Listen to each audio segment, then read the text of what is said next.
Hello people, Jugglet here. Entitled is a term thrown around a lot in the DBD community, more so at survivors. However, I've found entitled killers who expect the game to go their way as well. So I'm going to give a couple of examples and show the endgame chat. These games all happen in the same day, and by the last one I was pretty exhausted from trying to unnecessarily explain why I played a certain way. So in this video I'll be showing each endgame chat and build up to each one, or the reasons why the survivor was so salty, or try and get my take on their reasons. Also, if you're not sure what entitled means, here's a description and a quick breakdown of how it could be interpreted into a video game such as DBD. Entitled, believing oneself to be inherently deserving of privileges or special treatment. Kids who feel so entitled think the world will revolve around them. So, an example of this will be this game. I was playing against 4 fairly good survivors. They were good at looping, they knew how to play against an Oni, and they threw down every pallet, which is what you're meant to do if you want to win the game. And I could be entitled in this situation by saying, that's not fun for me, I'm not happy. I also didn't run a gen slowdown build, and I could be entitled by saying that they should have given me special treatment by playing a little slower, or not doing the gens as quickly. But that's not my view or my opinion, that's not how I think. I think, you know, play how the hell you want, and if you beat me, you beat me. If I beat you, I beat you. Just equals pequals. Equals pequals. We are not equals pequals. That kind of stuff. But this survivor wasn't happy at the fact that they 3-gen themselves. The other 3 survivors were totally fine, but one in particular, who didn't even get killed, I'll add. 3 of them got away. I played terribly. My early game was awful. They knew how to play against me. They pre-dropped everything they needed to. Okay, so this Twitch streamer allowed me to use his footage, which was nice of him. And basically, he just points out a pallet. He's going to work on the gen, and as soon as he hears my terror radius, he goes straight back towards the pallet, because he's careful and he knows how to play against an Oni. If the Oni doesn't get his power, he is an M1 killer, and he's Fuck shit. me, this killer is so fucking annoying. This is what I was dealing with in a game. Players right? who actually know how to play against a killer. And I'm actually really glad I got to see his perspective, because it makes you learn more as a killer. He's chased everyone, dude. And he also knows how to loop. So the game was rough. I got absolutely destroyed by this team because they were good players and they knew exactly how to counter an Oni. See, insta throwing pallets, it's how you win a game against an Oni. Bro. And he knows exactly what he's doing. I don't mind that. I don't expect him to throw the game for me. I don't expect him to let me take hits. But as you can see, one survivor was upset about it. This guy wasn't. This was a decent streamer, and I'll leave his link in the description. But I just thought I'd show his perspective, and I'll show my perspective now.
How like up your own ass you have to be to blame the killer there.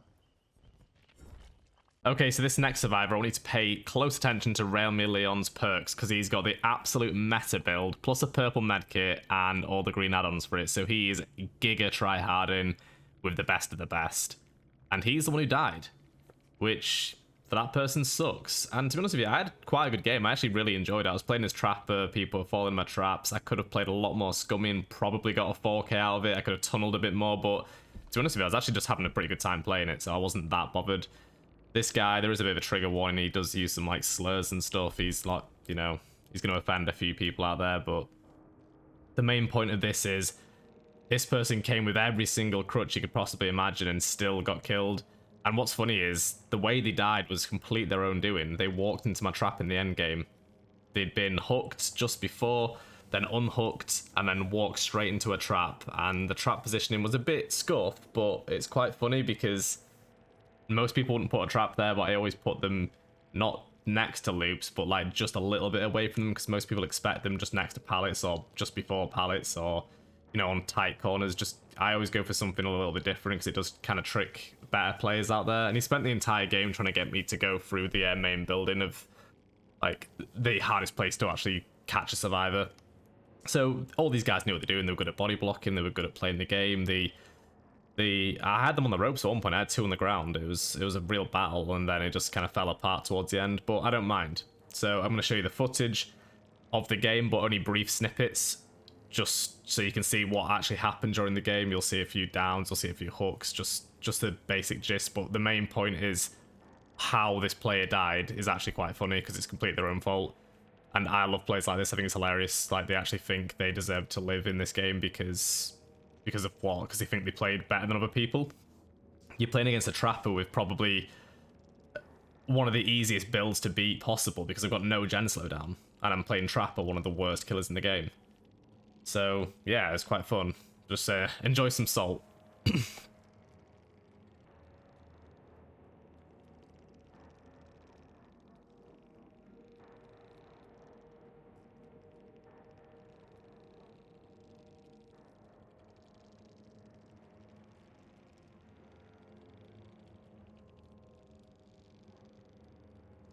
So pay close attention to this trap, because that trap is the best trap I've ever set. Just purely because of how the guy fell in it. So start the game, someone's already fallen into my trap. This person's got a hit, so I've started the game out really nicely. I've got like 2 people injured on 5 gens. I think the first gen pops kind of soon, but it's okay. 1 gen done, 1 person down. I'm happy with a gen for a hook. The whole point of Trapper is to snowball, and here is our entitled survivor. Now that trap is quite obvious. And he still fell for that one, so I don't know what kind of stories he likes to make up in his own head. I could have chased after the healthy survivor, but why would you? I'm hoping that they drop Shack Pallet, but they don't, so I continue moving forwards and get the down. I could be really scummy and go for the pickup because nobody used Decisive Strike anymore, but I thought, you know what, I'll hook the Leon because I want people to actually enjoy the game a little bit. Just a smidgen. So we'll go back to this person after they've been rezzed, and they go down. And I'm pretty sure they're on now Death Hook, but they don't die in the end game, so don't you worry about that. So this game is going really well, and like I said to you before, I could have won this if I wanted to. I've got someone on Death Hook already, but I don't even go for them again. And I'm constantly snowballing the kills, but they do really well in terms of gens. They manage to just keep pinging them, working away in the background. It's like one person's working on the gen consistently. I did mess up a little bit there. I could have gone for the hook, but I've now got everybody injured, and I know where 2 people are, so you'd assume that gens aren't going to pop as quick. And this is where my build comes into play. I'm fast vaulting, I'm blocking the windows. But they do a really, really good loop here. I wasn't expecting them. I was expecting to double back because they know about the blocked window, but they didn't, so I continue going, and I get the down because they're out in the open now. But gens are still getting done. Nobody's healing. Again, hook, hook, hook. It's constant. And yet I still lose. But that's mainly my own fault because I've not got gen slowdown, because I don't really enjoy playing with gen slowdown. I think it makes you a better player when you don't use them. Because if you really want to sweat against a team and you do want to put gen slowdown on, you'll find it so much easier. And here is our entitled survivor. With his crutch perks. There's your dead hard. And to be fair, even with his crutches, he doesn't loop that well anyway. He lasts about 30 seconds. Okay. So now he is on Death Hook. But this is the end game, or about to be.